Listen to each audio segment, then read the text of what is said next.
Howdy, friend. Sam Houston here, hoping you're living in high cotton. And if you're lucky enough to be in Texas, I know you're most of the way there. Now enjoy your daily dose of Texas history and Texas pride. Howdy, friends. Welcome back to the Feed Bandit Podcast and your Texas History Roundup for April 30th. In 1598, Spanish explorer Juan de Oñate's expedition celebrated a Thanksgiving on the Rio Grande near present-day El Paso after crossing the Chihuahuan Desert. This was the first Thanksgiving to be celebrated in what would be Texas.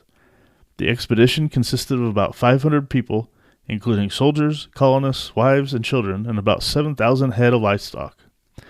It was only 7 decades after Alvar Núñez Cabeza de Vaca's epic adventure in Texas. In 1675, the Bosque Larios expedition departed the Nuestra Señora de Guadalupe mission at Monclova, Coahuila. They reached the Rio Grande near present-day Eagle Pass on May 5th, where they erected a wooden cross and renamed the river the San Buenaventura del Norte. They were generally welcomed by the Indians, who took an oath of allegiance to the king, but likely did not understand what that meant. The expedition traveled to present-day Edwards County and returned by another route, reaching the Guadalupe mission on June 12th. As a result, it was recommended that 3 missions be founded, but Indian hostility and French intrusion into the east delayed the plan for a decade. In 1836, the Battle of San Jacinto occurred on the property of Margaret Petty McCormick, a widow who fled prior to the battle. Upon returning about this time, she discovered several hundred dead Mexican soldiers strewn across her farmlands. She insisted that the army should dispose of them, but was refused. Several months after the battle, she had the bones buried. She lost over 230 head of livestock and 75 bushels of corn, but after several requests, was never reimbursed. Other local families had their property ransacked, including Lorenzo de Zavala's. The fleeing refugees also ransacked David G. Burnett's farm east of Lynchburg. Some of the examples of the negatives of war, right there, even on the good side.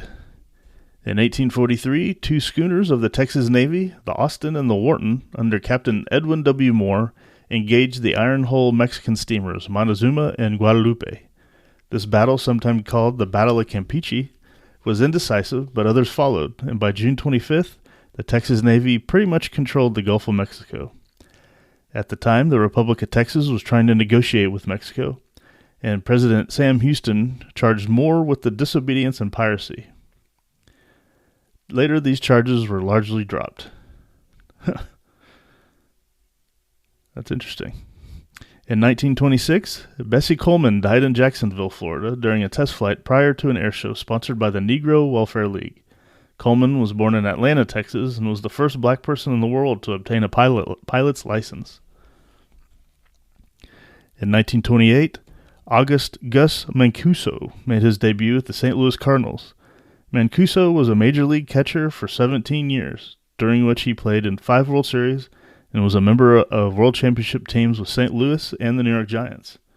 Mancuso, a member of both the Texas and National Italian-American Sports Hall of Fame, was born in Galveston in 1905 and died in Houston in 1984.